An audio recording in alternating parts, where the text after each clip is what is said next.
Friday of Take Two with Jerry and Debbie. And as Debbie always says, don't get your weekend started before you are without calling in and participating in our conversation today. And we try and put topics out there that are of general interest to pretty much everybody, sometimes a little bit more specialized interest. But today, Debbie, there isn't anyone on the earth, at least those who believe in God and heaven, who haven't at least given a little bit of thought to heaven. And we want to know from people how often they think of heaven today.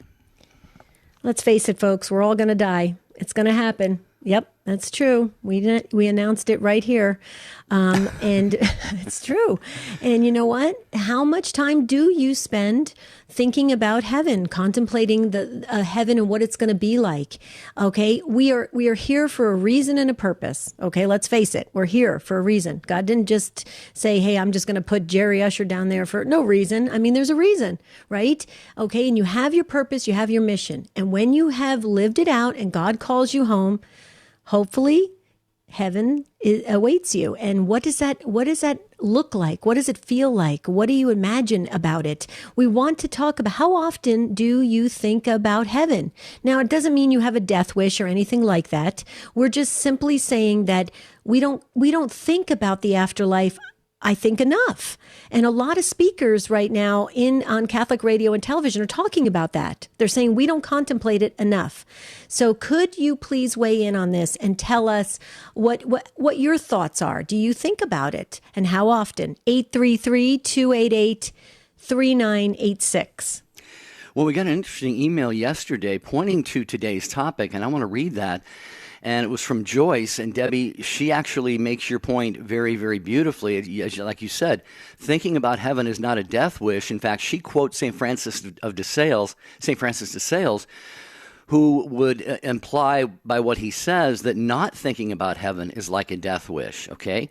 So Joyce says, hi, Jerry and Debbie. I was today reading before Mass The Month of Mary by my beloved St. Francis de Sales. It struck me a quote that he included from St. Augustine, who wrote, forgetfulness of God is the sleep of the soul. The soul has been asleep all the time that it has forgotten its God. And then Joyce says, my mind wandered immediately to you both. If you'll be interested in this topic, needless to say that today you put a smile on my face when I heard the topic of Friday. As Debbie always says, there is no coincidence with God. Please keep me and my family in your prayers. That's from Joyce. Interesting quote. Yeah. Thank you, Joyce. Thank you for sharing that. And yeah, very true. And this is a good discussion to have going into the weekend, folks, because you're going to probably spend, if you have a normal work week, Monday through Friday, you're going to be spending a lot more time with your family, maybe with your friends. And this is a perfect topic for a Friday. So we're asking you to please weigh in on this. You don't have to out yourself and say, you know what, guys, I have to tell you the truth. I never think of heaven. I don't know. And let's just say this right up front, Jerry. Okay, I know this from religious education because I used to do this. I used to take a pulse of where everybody's at when they think about the afterlife.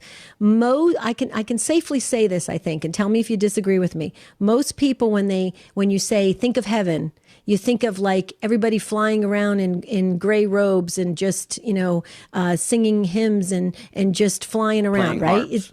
Huh? Playing harps. Yeah, exactly. And that's what people think about. And to be honest, from a human perspective, that can sound quite different from what we experience here on Earth with all our senses and everything and the excitement and exhilaration of life and the adventure of life. It may seem like that doesn't seem very exciting, right? So it's very interesting. This is an interesting topic. I did this with the religious education with my adult formation group, and it's interesting how most people initially think of that, and then when you start to delve deeper into it, you realize the great mystery, how incredible it is. So let's talk about this, folks. 833-288-3986. What do you think of when you think of heaven?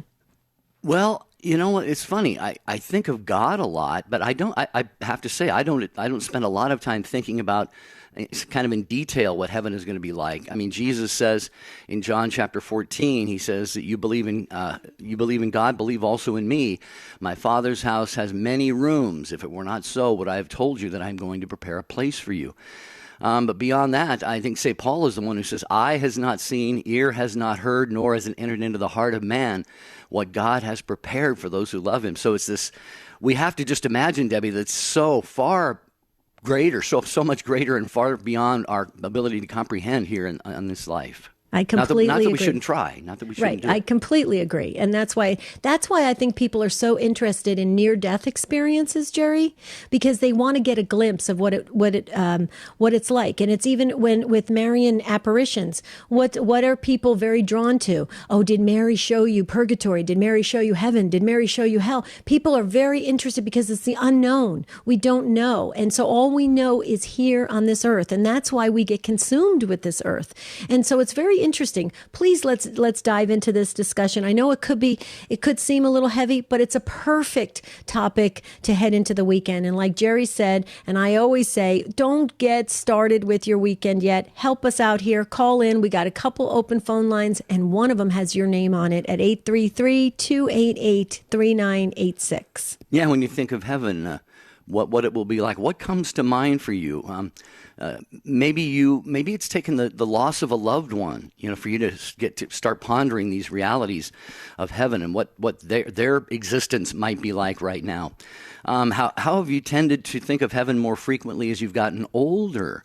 Okay, that's something that I think most of us can relate with as we get into our 50s, 60s, 70s, and beyond, Debbie. I think these eternal realities start to become a little bit more prevalent in our thoughts. Mm-hmm. And the other thing too is, let's keep in mind the Holy Mass. When we are there at Mass, that's heaven and earth. That's when heaven and earth meet. That's a big portion of heaven right there. And also too, having this discussion, Jerry, wouldn't you agree with this, that it's going to help us kind of live out the statement that we see floated so often? Be in the world, not of the world. We really should be having our eyes, fix our eyes on what's ahead. And that helps us navigate this thing called life.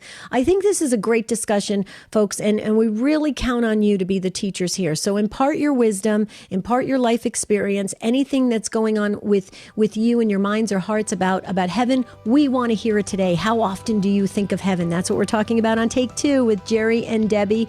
And when we come back, we're going right to the phones. We're excited about this. More emails are coming in. The Facebook chats are going. Way to go. Way to start off this weekend with Take Two with Jerry and Debbie.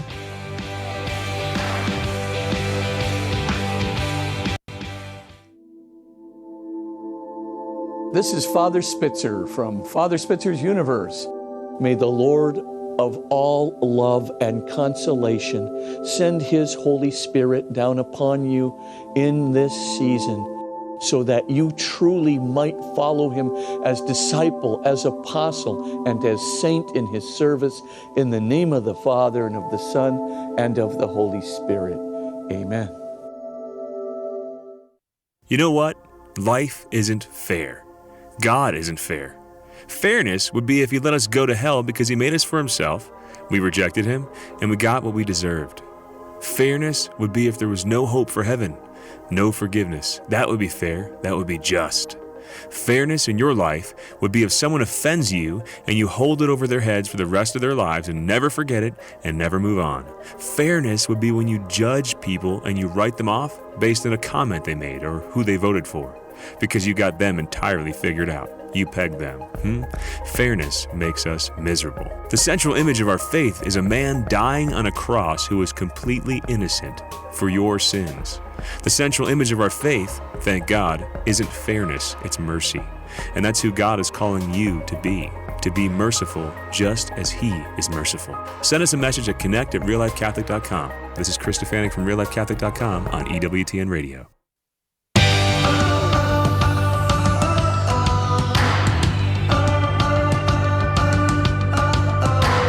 Program Take Two with Jerry and Debbie on EWTN Radio, and you have once again stepped up with full phone lines here. Those who are trying to get through, do please persevere. We want to get to as many of you as we can. We love talking with you every day, and today we're talking about how often do we think of heaven.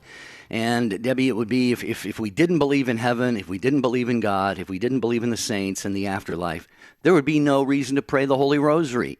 But we do.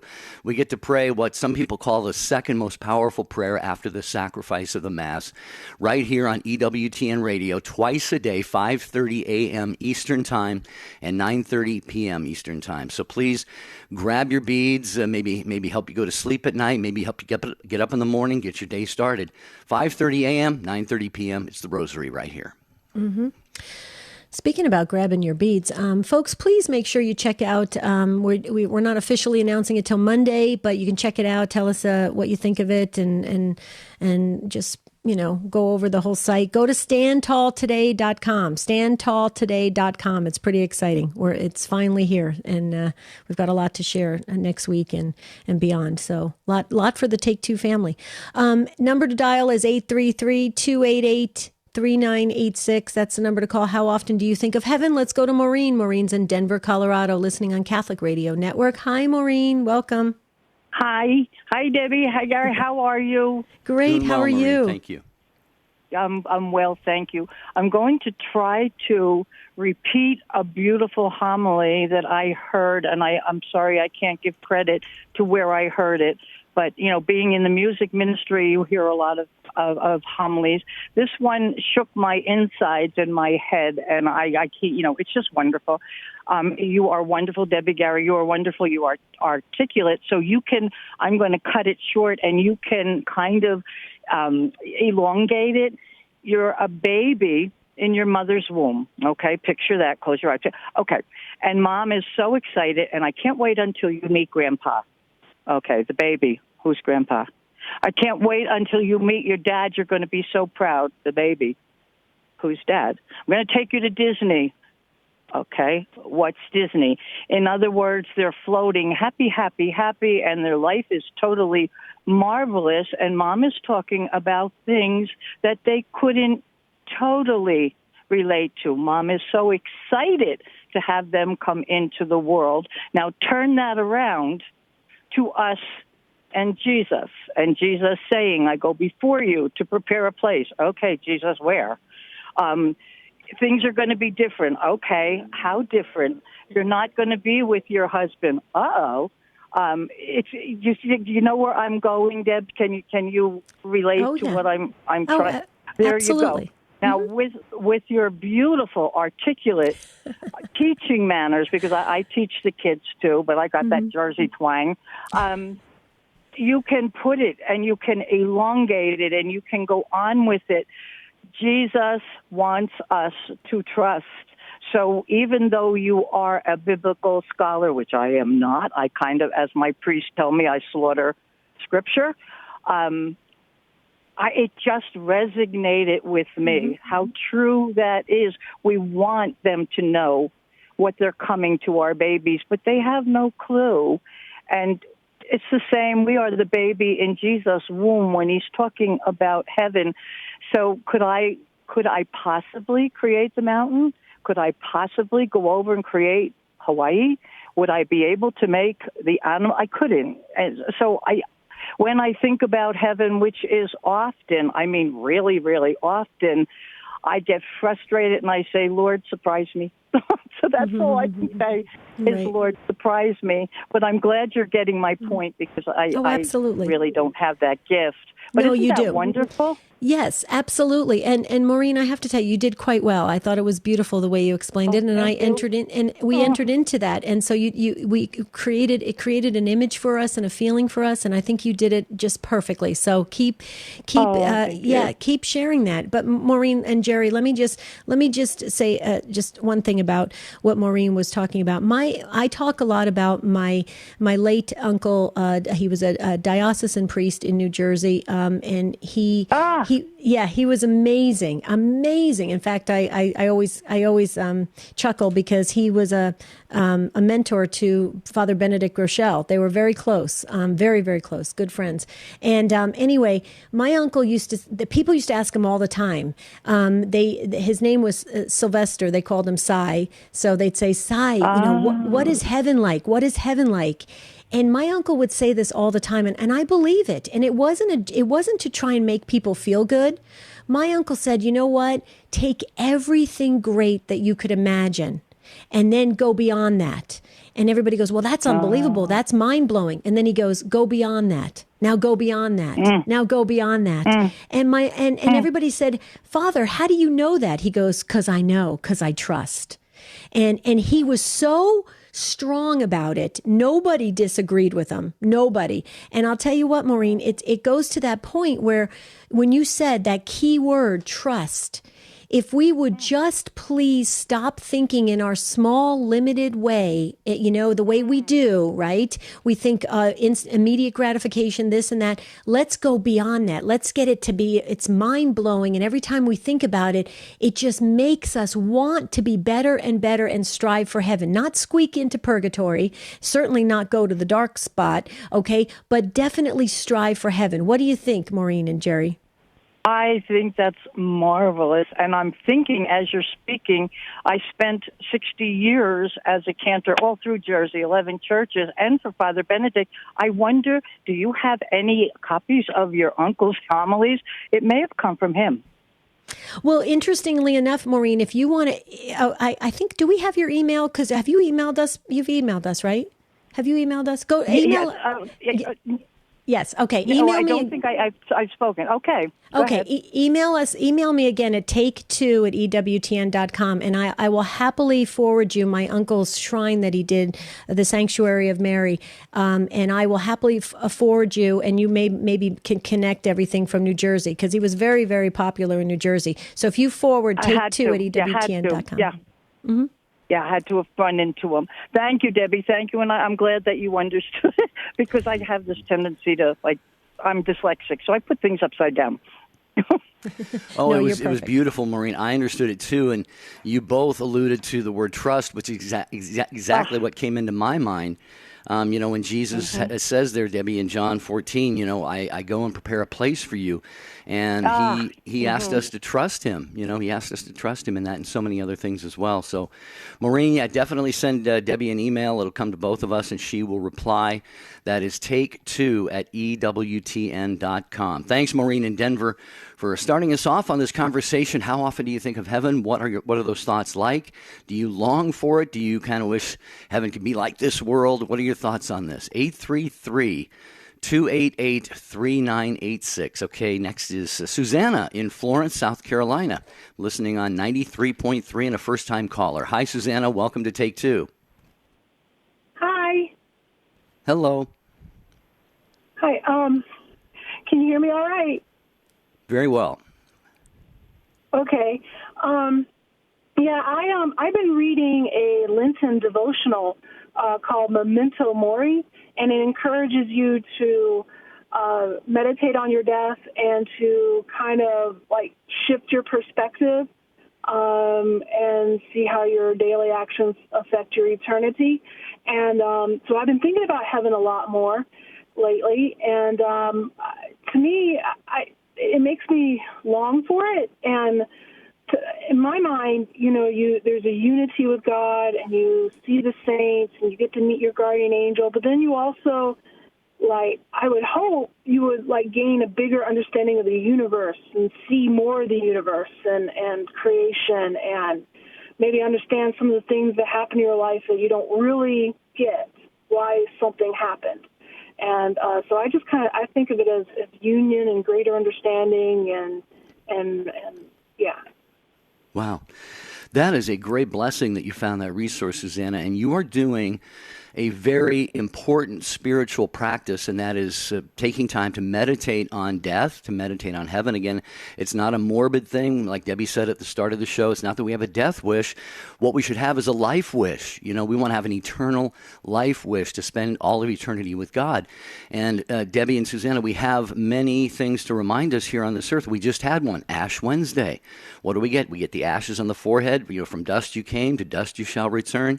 We have the Triduum. It's really my favorite time of the year. Although for me, Holy Saturday, it has always been just this day of like loss, and you got to try to hold on to hope. You can imagine what the apostles were feeling like on Holy Saturday.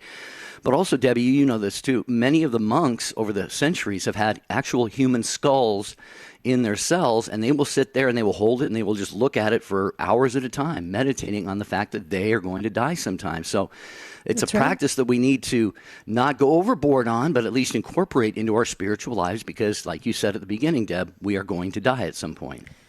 Yeah, and this topic came about, Susanna, because I have a few family members and friends who are getting ready to transition to leave this world, and so I had a lot of time, sitting there contemplating this and thinking about it, and here's the interesting thing about it: if you break down our lives down to days, even down to minutes, okay, when you really look at it from that perspective, we don't have a large amount of time, okay? If you say I'm going to live to be 85, 100, whatever, okay, we don't have a large amount of time to train ourselves in holiness. So every moment we have here on this earth is a chance to grow closer to God. So I believe, Susanna, this is just my belief on this because of my study of angelology for 13 years, okay? I agree with you. When we transition, when we leave this earth and go to heaven or purgatory, okay, and let's assume our final destination is heaven, okay, in the beatific vision of God, okay, we those missing pieces that we all have struggled with will all be put together in this wonderful puzzle will come about in this great tapestry of more fully divine intellect and all sorts of things because we're in that beatific vision. So I agree with you, and that's why the trust factor has to be there. Also, the sense of urgency that we shouldn't waste any of the precious moments that God gives us here on earth, whether it's 1 day or 100 years. We must keep moving closer to God because that enables us to get closer and closer. So when we make that transition, it's seamless. What do you guys think of that? That's just my own thought on it. I've contemplated this a lot, you guys. So I'm just curious, Jerry and Susanna, what do you think? Susanna? I agree that it's something that you should think about, and definitely urgency. I've definitely been feeling more of an urgency to work on myself, and I grew up going to a lot of funerals, so thinking about death isn't exactly weird to me, but I'm a convert, and so it's only been recently that I've been thinking about death in like the Catholic sense, if that makes any sense. And so it does certainly give an urgency to live the right life and a godly life, and yeah. Yeah, it really does, Susanna, and it's not burdensome. Jesus says, my yoke is easy, my burden is light. For a lot of people who consider maybe you're not presently in any fervent sort of sense living the Christian life, they think, well, it's going to be boring or dull, or I'm going to have to give up all these fun things that I want to do, or I won't be truly happy. I'll just be kind of trudging through this life and sort of paying the price that's going to get me into heaven. That's not true. That's not true. The closer you get to Jesus, the more you spend time with him in prayer, the more you receive the sacraments. His love just permeates your life and your soul, and you start longing. You start longing to be with him in this life, but it kind of spills over into longing to be with him in the next life. So really good stuff, Susanna, that you shared today. We appreciate it. Anything else? No, that's it. Thank you for having me. Oh, anytime. Thank you. Have a blessed weekend, Susanna. Thank you, and happy Lent to you. Okay, Pat is up next in Cleveland, Ohio, listening on The Rock. Hi, Pat. Welcome. Hi, Debbie. Hi, Jerry. Good talking to you. Likewise. Thanks for having this topic. I often, when I think about some of the difficulties in this life, so much that has to do with conflict with other people, misunderstanding others and their intentions, or other people misunderstanding us, and not being in complete union with other people, and the divisions in families. But in heaven, we're all connected. We're just in union with God and with each other. There's no misunderstanding. There's no conflict. There's no resentment. It's love and joy and peace and fullness of joy in life, more fun than anything we can imagine. And so many times, if I go to a funeral, I hear people say, "Oh, Mom will be at the shopping mall in heaven," or "Dad will be on the golf course," or "Oh, Mom and Dad will be irritating each other." And what they're talking about isn't heaven. They're talking about some kind of limbo or something. People don't want to believe in limbo, but they want to think that heaven is limbo. And but it seems to me, so many people talk about there's people who see things in black and white, and those who see things in shades of gray. Well, in this life, that's how it is. In heaven, everything is in vibrant color.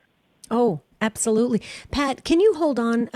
Because we just have to hit the pause button for just a little bit. If you can hold on, I'd love to hear your additional comments. And then Jerry and I have something to share with that as well. And maybe this could help others that are listening. So hang on, Pat, if you can. We're talking about heaven today. We do have full phone lines. Everybody hold on. Nobody hang up. You can't get started with your weekend yet.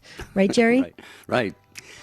No, the weekend officially starts at the end of, that wouldn't be fair to the other programs like Dr. Ray, who's coming up. All right, Catholic wait till Answers, after, and Dr. David Andrews, open line.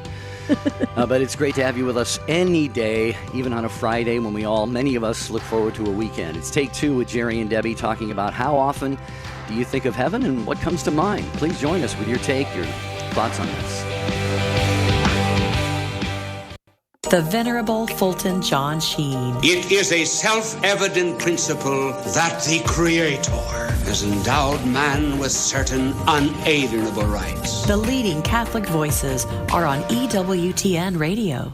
Sacrifice is a profound virtue Catholics can lovingly embrace, especially during Lent. But this year, why not also indulge in something good for your soul? Give yourself the gift of EWTN's National Catholic Register and stay connected to the latest developments and historical traditions of our Catholic faith. Try the register for free today and get it delivered to your home, office, or parish. To get your 6 free issues, order online at ncregister.com/radio or call 800-421-3230. and mention code RADIO.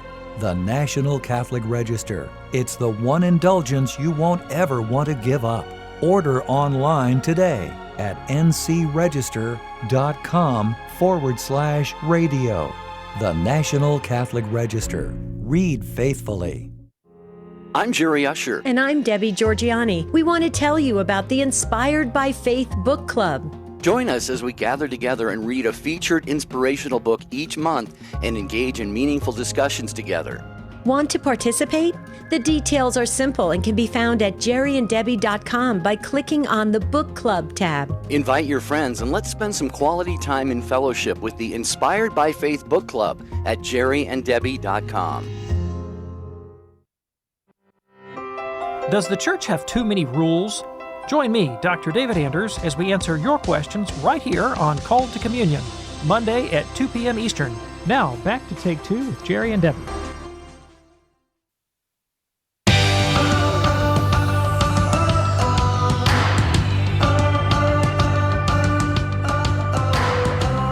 This is Take Two with Jerry and Debbie. We're talking about contemplating heaven today and how often do you do that? And we're talking with Pat in Cleveland, Ohio, who's listening on The Rock. And Pat, just rewind about 10 seconds and continue your thought. And then we have some comments that we just wanted to add to the conversation. Go ahead, Pat. I really didn't have much more. I want to hear what you have to say. Okay, well, I'll go first then. Back to my uncle, the priest, and my late uncle, Father Sylvester Lavolsi. And by the way, before the end of the show, I'll just say the name of the Sanctuary of Mary in Branchville, New Jersey, that's now been taken over, Jerry, help me, by the Vocationist Fathers. I believe it's the Vocationist Fathers. I had shared that with you. And I'll just announce it this way. People can just go and look at the site because I'm already getting messages coming in. They wanted to know more about him. But my uncle, the priest, used to say this, exactly what you said, Pat.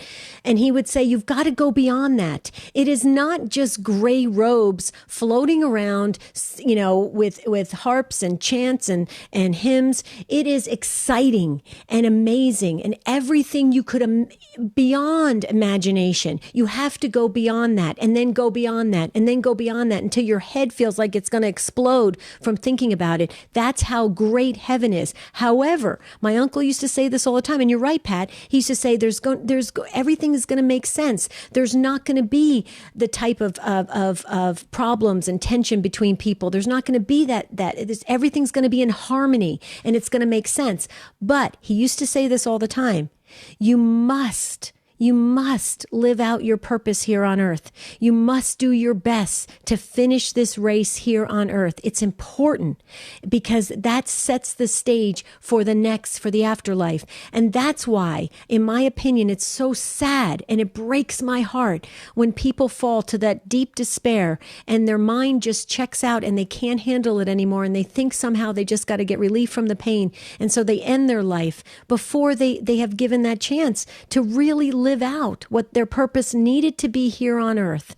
And so that's just heartbreaking. So I just wanted to say that's why it's not a death wish. We must live out every day here. And it's important. This is important work each day we take a breath. What do you think, Pat and Jerry? I'm sorry I'm on a roll, but as you can see, I'm contemplating a lot. I absolutely agree with you. Yeah. And one thing I'd like to add that connects with that is there are people in this life who have bucket lists. And to me, a bucket list is only for people who don't believe in heaven. Because our time here, we can love and serve. We want to fulfill other people's bucket lists. But my bucket list is to go to heaven when I kick the bucket. Wow. Because everything there, the one little moment there is bigger than all the things we can experience here. I could travel to every country in the world for the next 1,000 years and taste every kind of food, listen to every kind of music, meet all kinds of cultures, and learn every language. But that's nothing compared to one instant in heaven. So the people that never make it to Disneyland or never take that trip to the Holy Land or Rome or wherever, they don't lose anything by not being able to do those things. If you give up your career to have a child, or if you give up being able to work overtime to care for a sick wife, you don't lose anything. You gain. Yeah. Pat, that is, you just hit me like a 2x4 there when you said that, because, we always think of this bucket list as these things we want to get rid of before we die, as if death is, that's it, that's the end of it. Achieve as much as we can before we finally get out of here, because there's nothing after here. You put a great perspective on that, and I love the way you said, and this isn't to say to anybody who's listening, to stop doing all those things, but make sure that your priority is that you're going to spend eternity, God willing, where it does make all of these things pale in comparison. So that's a great insight, Pat. Thank you. Oh, yeah. Great perspective. I was taking notes so fast, Pat. You are amazing. You should be an inspirational speaker. Where'd he go? What? I'm sorry. Go ahead. And I know people who are poor or just pour their lives out for other people and don't have time for a bucket list. Yeah, it's hard to imagine Mother Teresa had a bucket list, but her bucket is full. Or my now, grandparents. Yeah. The people who just had to work 3 jobs to feed their families. Most people in the world are just barely surviving. Well, okay, so now their bucket list is to feed their family today. Right. So now you just jogged my memory. I need to tell you something. I also have an aunt who's a Dominican sister. She's still alive in her 90s in New Jersey, and she's the sister of my uncle, the priest. And when my grandparents died, exactly what you were just talking about, Pat, my grandparents worked so hard to feed their family of 5 and keep everybody afloat, and they did everything they could do. They came over from Sicily and everything, and everybody used to say to my grandmother, they used to say to her, Grandma, don't you want to go back to Sicily? And she would say, I will, don't worry, I will. And we would all laugh and we go, Grandma, yeah. But when she died, Pat, my aunt, the nun, her first dream was a very vivid dream of her parents, my grandparents, walking hand in hand in Sicily in their hometown. And my aunt said it was so real, she could almost touch them. And I'll tell you what, for whatever that's worth, isn't that amazing? So you know what? She did get to do it, and she got to do it in a beautiful way with her husband holding hands back in her hometown. And I find that very comforting. What do you guys think? Yeah, absolutely. Absolutely. Pat, thank you, brother, for the phone call there from Cleveland, listening on the Rock. We appreciate that so much. As Debbie and I are talking today on Take Two about heaven, how often you think of heaven, your perception of it. We, of course, can't have a totally accurate perception of what it's going to be like, but maybe it's taken you to just getting older to start thinking more about heaven, or maybe you've lost a loved one, and that has gotten your mind thinking about, well, what's next? What's after this life? So join us at 833-288-3986, and we will skip over to Jeannie in Abbeville, Louisiana, listening on Christ Our King Radio, and another first-time caller. Hi, Jeannie. Welcome to Take Two. Hi, Jerry and Debbie. Thank you for your program. I really enjoy it. Oh, thank you. So what are your thoughts? I love the whole thought of heaven, and I do think about it almost all the time. In fact, I kind of feel like the cloud of witnesses are watching me and pulling for me, and I try to make my decisions on whether or not it's getting me closer to heaven. I long for heaven, long to be with Jesus.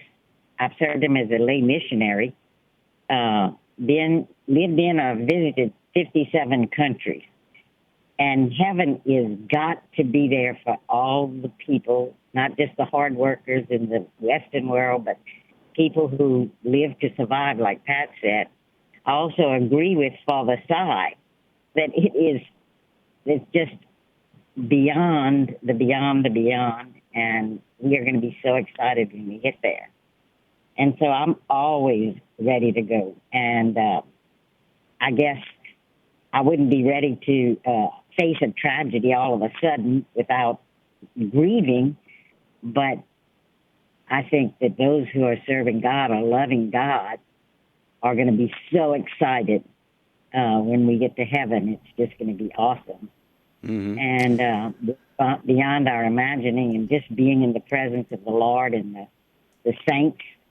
And one of the other callers talked about the atmosphere of peace, love, and joy without conflict, no tears. Well, it'll be so amazing. I can't wait to get there myself. And so I was never polled before, but the thought of how often do you think about heaven, really, I think about it all the time. Well, you've got a beautiful perspective, Jeannie, and I'm glad you made a reference to Hebrews chapter 12, that we're surrounded by such a great cloud of witnesses.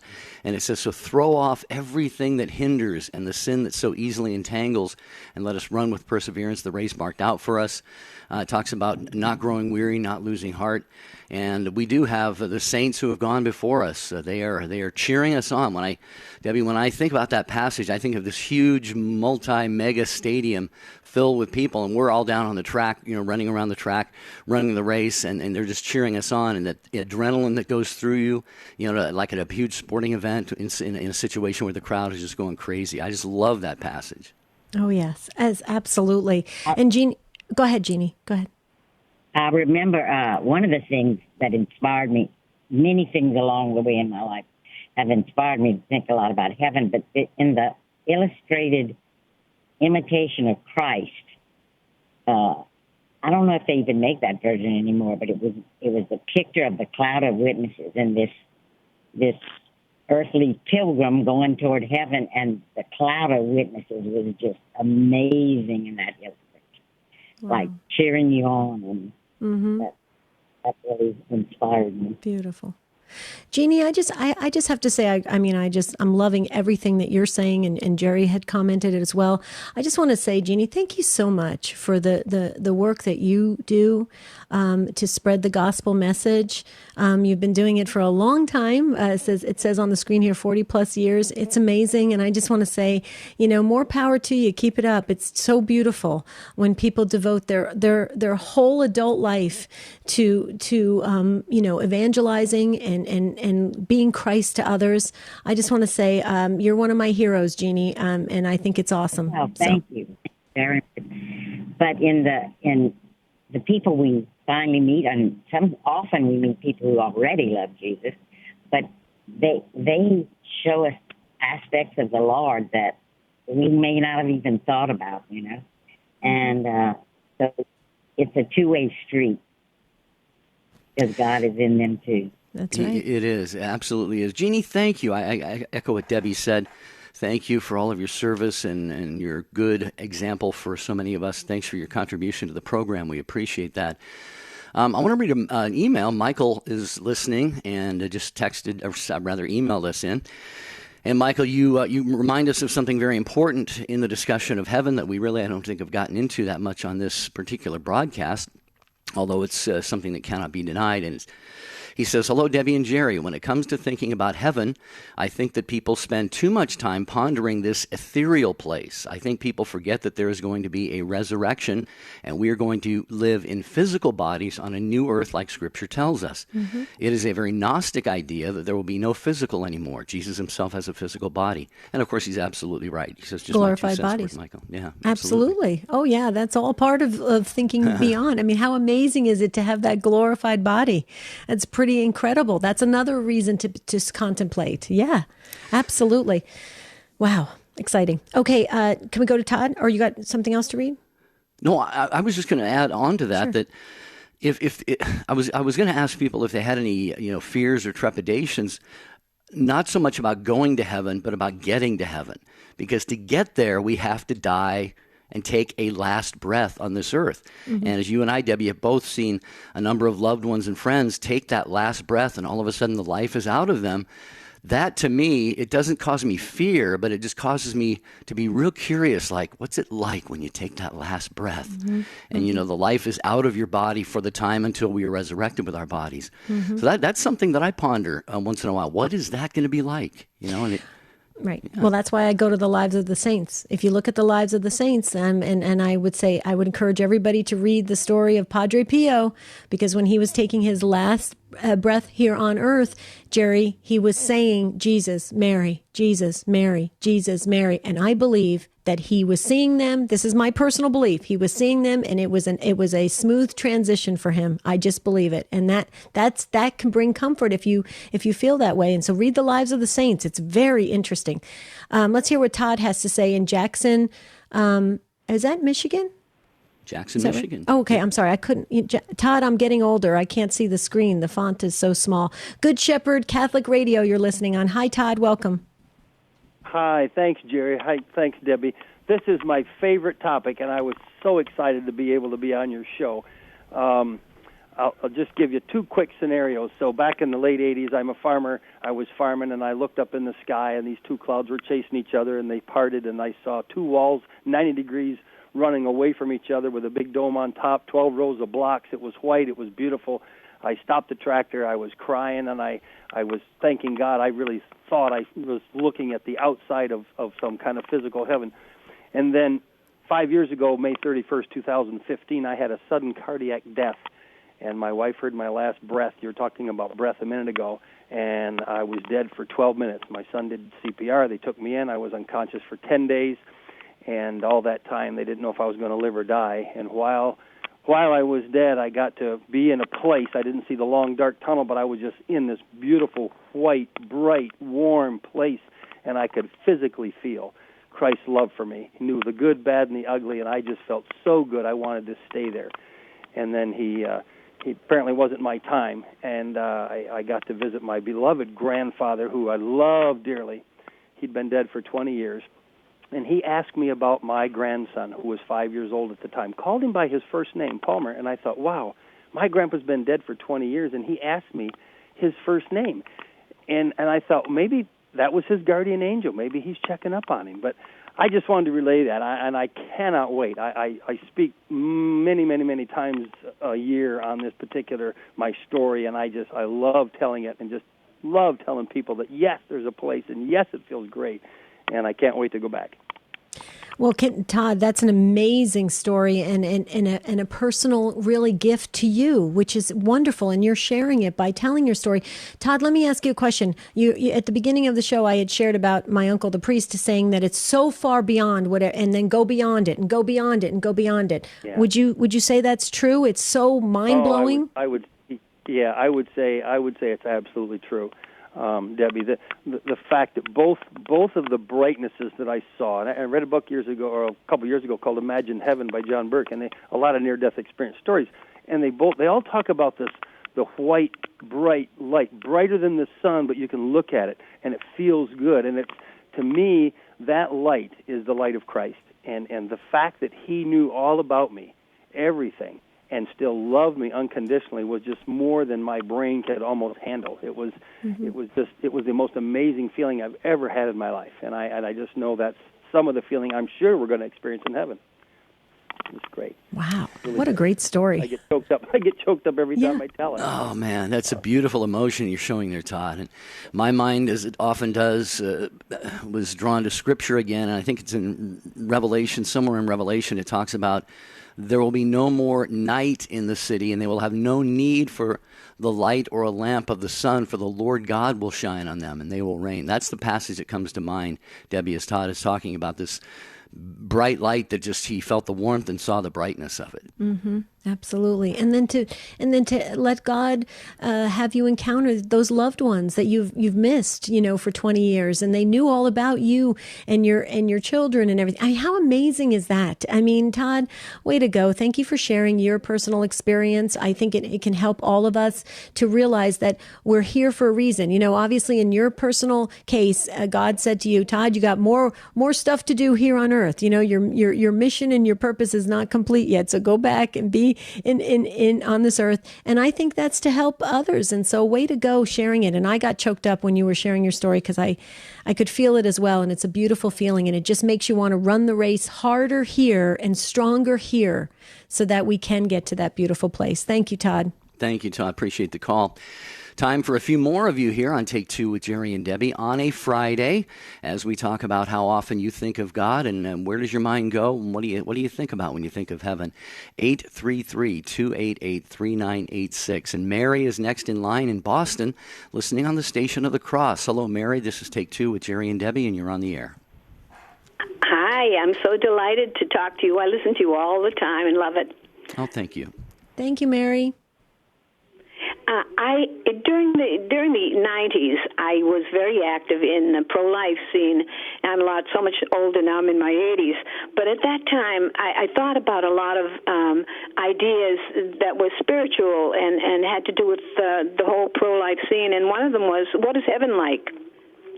And I promised God that I started writing songs, and I promised him that I would never go to bed if he gave me a song, and I would record it on my little tape recorder before I went to bed so that I didn't lose it. And one of the songs I recorded was "Joy Eternally," and I would be glad to read it to you and sing the last line if you have time. Because I love to talk and think about heaven, and that's what it's about. Sure. It's a lot of questions. It says, what do you think heaven will be like? Will it be filled with angels? Will it be filled with light? Will we see Jesus smiling with delight? What do you think heaven will be like? Will we find friends there who love us and forgive? Will we find understanding better than when we lived? Will we see fields there of flowers bright and bold? Will we see God there too beauteous to behold? Lift up your hearts, think about it now, while there is time to choose life, time before God to bow. With sweet forgiveness and mercy, he endows those who will love him and save him even here and now. I hope that someday heaven I will see, knowing what Jesus promised is my security. Blessed assurances made for you and me. I think that heaven will be joy eternally. Wow. That's my song about heaven. Mary, I've got to ask you, I feel like one of the judges on America's Got Talent here, which I rarely ever watch, but are you trained in this? Are you a songwriter, or did this just come to you based on your thinking and pondering, meditating on heaven in particular?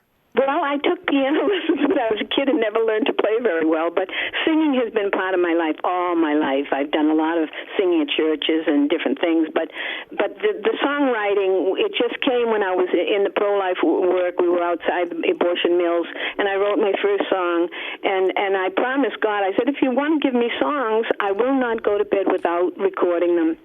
And he gave me he gave them to me, because many of them are very prophetic, really, and teach things about life and about the pro-life scene. And that was one of them. I think it's so important to encourage people that we should think about heaven, and it's going to be wonderful, beyond anything we could ever believe. We can't imagine the glories of heaven, and it's nice. I think, especially for people in the nursing homes, to hear, a song like that. Mm-hmm. Oh my goodness, Mary, when you were sharing the words of your beautiful song, I truly could feel the Holy Spirit, and I actually typed over to Jerry all of the above. When you said, "What is it going to be like?" and you started listing everything, I wrote all of the above, and it's so true, because when you let us enter into that, and that is a beautiful place for us to be, to imagine. It's like the song "I Can Only Imagine." When we imagine it tends to permeate in our lives, in our daily lives. So it's a helpful spiritual exercise and a regimen to adopt on a regular basis, because it can help us live the best life here, or the most the life with purpose, right, Mary? And so I just want to say thank you for that. We are so limited in our imagination compared to what we're going to see, and I every day I'm delighted, thinking someday I hope I make it up there.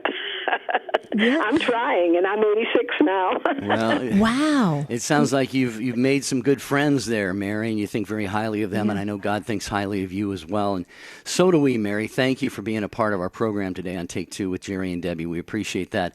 Over to Kurt, also in Boston, listening on the Station of the Cross. Hi, Kurt. Welcome to Take Two. We've got about 90 seconds. Sorry about that, but we wanted to get you on. That's okay. The way I think about heaven is I look at the church as the gate to enter into heaven. So with all my infirmities and all my frailties, I can confess them to God, and hopefully he'll strengthen my soul. Because the other side of it is the rebellion that doesn't want heaven, because we were created. So I try to tell people this, that the church, the Catholic Church, is the gateway to heaven, because we have to clean ourselves up, because we were damaged. We were damaged by our own free will through the deception of Satan himself, who wanted to be God.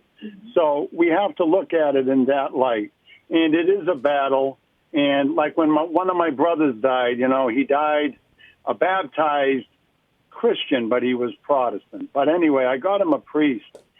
And the priest gave him absolution, and I whispered in his ear the act of contrition. And I said, "Most Sacred Heart of Jesus, have mercy on me, a sinner." And he died in my arms. I put a brown scapular around his neck.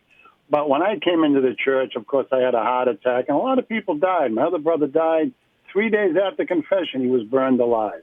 And, you deal with these things because you are trying to get to heaven, and it is a great reward, but there's also a great price. That we have to lose our own will, because there's only one will in heaven, and that is of God's will. And if we want to be in heaven, we have to be part of that will. So our body has to conform to that. Yeah. Wow. Some interesting things to ponder. This is huge. You've really given this a lot of thought, Kurt. Wouldn't you say, Jerry? Yeah, and you've had the experiences, Kurt, Can I say too. one more thing? Yeah, real quickly. I'll say one more thing.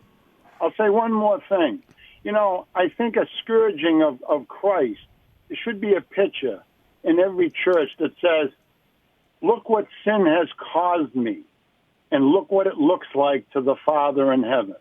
So therefore, please go to confession, and please look at yourself, because the devil has given you a cheap imitation, and it's hell. Yeah, and Kurt, another great kind of like a bow and ribbon on top of your great comments. Thank you so much. It wouldn't hurt to have that image of Christ scourged. We also, of course, we have crucifixes in every church to remind us of the price that he paid for us as well. Debbie and I are looking at our call board here, and we have absolutely jammed phone lines. So as you folks make us do every once in a while, you've twisted our arms. We're going to do a part 2 on Monday. Yes, let's think about heaven. Let's contemplate heaven over the weekend. And let's pick this back up on Monday. Call back on Monday. Have a beautiful and blessed weekend. We'll see you real soon.